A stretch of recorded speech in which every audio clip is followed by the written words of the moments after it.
If you're tired of dying instantly in CS2 and want to win more gunfights, this video is made for you. Today, I'm breaking down simple strategies and quick fixes that will keep you alive longer and help you win more rounds. I'm Louis, and in this video, you'll learn how to avoid common mistakes that get you killed, whether it's bad positioning, missed movement, or poor crosshair placement. I'll walk you through practical techniques you can start using right away. Timestamps are in the description if you want to skip ahead to any tip. Let's get started with the first one. Now, on one of the most popular maps, which is Mirage, something that's always going to instantly get you killed as a CT is playing common angles. A good example of this is sitting right here at triple. This angle right here isn't necessarily bad, and a lot of players do like to hold from this position, but what makes it not good is if you're just sitting here and being static. Not moving at all is what's going to get you killed, because any good player that's going to be coming out ramp is going to hard clear this position with pretty decent crosshair placement and be able to just instantly kill you. So in order to fix this without trying to play, all these gimmicky off angles that might be able to help you, something you can do if you want to play these common angles is do the tuck and peek method. So what you want to do is just constantly just tuck and peek from triple, and this is going to do a lot of things. First off, what it's going to do is that you are actually peeking the enemy. So as soon as this guy is peeking out ramp, he may not see you, and as soon as he gets to this position and thinks that you may not be there, you're peeking into him.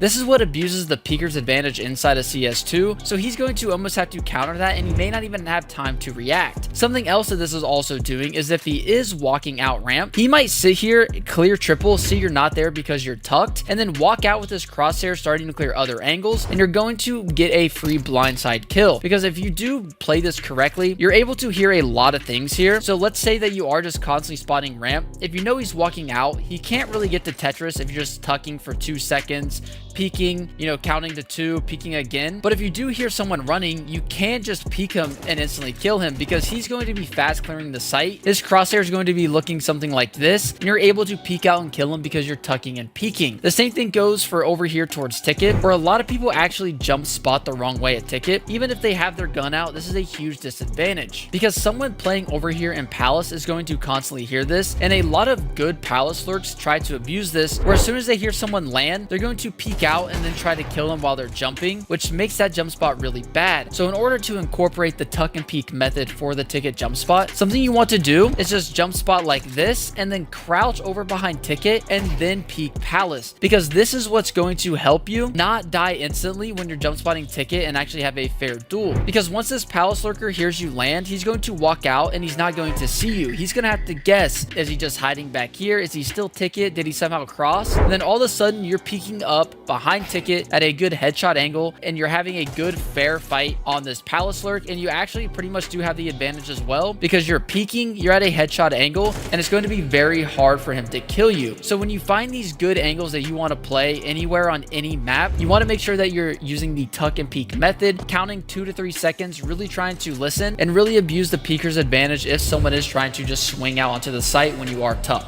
Now, re-peeking is not a good thing to do, but sometimes you do have to re-peek in certain situations. So a good example that I could kind of show that re-peeking would be bad is if I was a T inside a cave and I knew there's a CT simply just holding me. Let's say I peeked, kind of got a fair fight, maybe got some bullets off, and then decided to tuck. This CT now knows exactly where I am, and they can pretty much just hold for me with really good crosshair placement, because they understand, obviously where I'm peeking from, and chances are I'm going to re-peek. So for us to really maximize our re-peek, something we want to do is start to really think about how we're taking fights. Because if I'm just mindlessly swinging out a cave right here and I see this CT and I'm just in the open, chances are I'm going to try to have to frag this guy if I do want to go out onto the B site. And something I want to do is to make sure I'm thinking on how I'm peeking. So when we're peeking, we either want to be far from the wall or we want to be close to the wall. So if I know that this guy is maybe playing around pillar, instead of me just swinging trying to spot him and get a fair fight, I want to choose one of these two options, either being far or close. Now the reason we want to do this is very important, because let's say now in this situation I do see this guy and I do shoot some bullets, maybe he tried to peek me so I got away. Something I don't want to do, like I talked about earlier, is re-peek from the same spot, because this CT now is going to be holding for me. He knows I'm going to be peeking from far, and this is going to give him the advantage. So for us to make this fair, we have to think about how we can throw him off just a little bit. Since I peeked from far, something I want to do now is just come up close and then peek from close. This is going to mess up his crosshair placement, because he's thinking I'm far. As soon as I swing close, he's going to have to really adjust his crosshair and try to kill me, which gives me the upper hand in the duel, because I also know where he is. So in order for us to really maximize re-peeking, we really want to make sure that we're thinking about how we're peeking peeking first initially. Now, another example we can use is also over here towards bottom con, because there's a lot of space for us to really switch up what is happening, where if I want to even jiggle this or just peek it, because I could also just jiggle and spot someone to do this. If I want to re-peek, I simply just want to back up and then peek the same exact angle, because if we can see where this guy would be aiming towards bottom con, you can see that his crosshair would be positioned pretty much at my feet once he saw me if I did decide to back up. So if I do decide that I do want to maybe jiggle this guy out, or maybe I do see him and then try to fall away, I simply just want to back up and then peek him from a farther distance, because this is going to throw off his crosshair placement and it'll ensure that you guys don't just instantly die, and give you a huge advantage in the duel if you do somehow spot somebody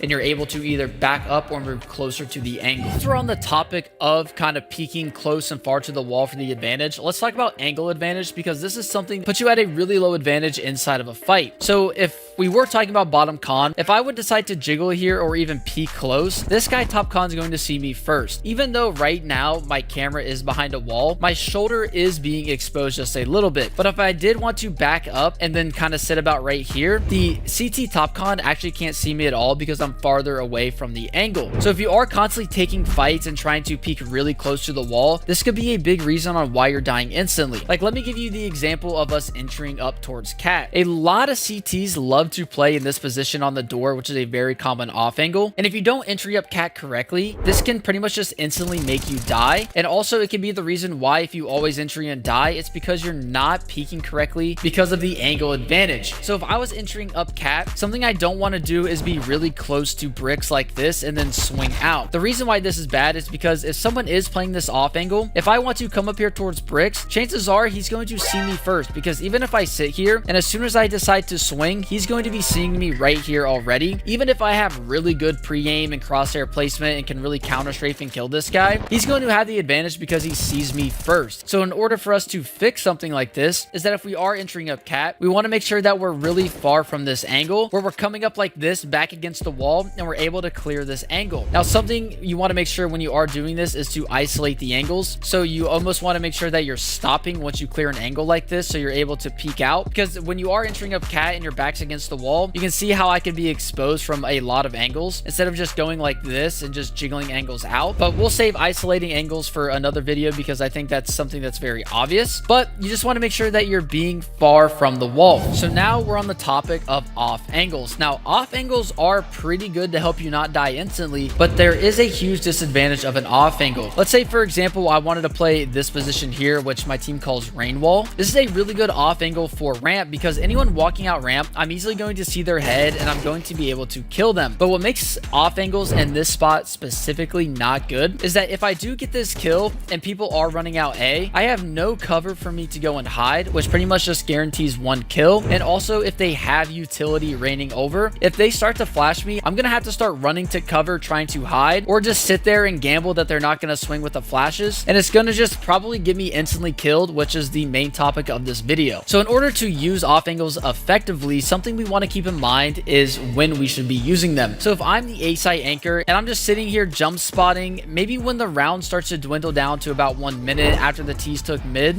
this is when I could start to move into an off angle, because since it's later in the round, there's not going to be that much utility. If I was playing this angle at the start of the round and I knew there wasn't that many flashes towards mid, or maybe there wasn't, you know, that many smokes used in the round, me counting utility is going to determine where I'm going to be playing, because if they didn't throw anything, I'm going to expect these guys might just start, you know, raining flashes over ramp, and they're just going to be instantly blinding me in these off angle positions. Another one as well is even playing over here towards triple. This one, you're obviously exposed to a lot of utility over here towards ramp, so this is a good late round off angle if obviously your teammates do have, you know, bottom con control and maybe some mid control. But this is a really good off angle for a nice free easy kill that you can even almost get away. But playing here early is obviously not the best idea because of the utility. It's the same thing with this angle over here towards connector. This is probably one of the most common off angles on Mirage, because it's really OP when people are coming up connector, because they're going to be swinging and looking over here and not really expecting you to be playing in this position. But what a lot of good teams will do is flash this position from ramp, where they'll flash for top con, or even someone over here from mid will just throw a flash for over connector, and it's going to be blinding you in this spot. So if you do want to play off angles and you are constantly dying, make sure you guys are playing ticket at the start of the round where you're just jump spotting and then moving into these off angles. Even if you are a connector player, you've used all your utility by smoking bottom con, maybe you're like flashing for someone to go into palace, let the round develop and then move into these off angles so you can maximize this position and not really get countered with them by someone throwing utility at you. So now the biggest thing that actually helped me improve me not dying instantly, especially in CS2, is taking my time. You want to be methodical. So a good example of this is over here towards underpass. If you're a T side defaulter that likes to default in this position, something that a lot of lazy players are going to do is just sprint down under and just clear it like this. This is really bad because first off, there's a lot of off angles. Someone could be also playing in this cubby, or if for some reason you're playing in Premier or matchmaking and your team is no calming, someone could be just sitting here watching underpass completely. So if I wanted to take underpass very slow and not use utility, I want to be very methodical about it. I want to make sure that I'm counter strafing and really looking at these angles. Even if I do want to jiggle them out, maybe playing close, see if someone shoots, and then backing up and then clearing it like this. This is going to ensure that you're not lazily clearing any angles. One of the best things that can help you doing this, even if you are a CT, let's say you want to walk into palace, you know, later in the round, maybe the T's just started taking heavy mid. Something you don't want to do is just walk in like this. This is going to put you at a huge disadvantage because you're not going to be ready. You want to almost envision that there's going to be a T playing in the most common positions. So one common position for palace is this angle right here. So if I wanted to reaggress, I would sit here, counter strafe,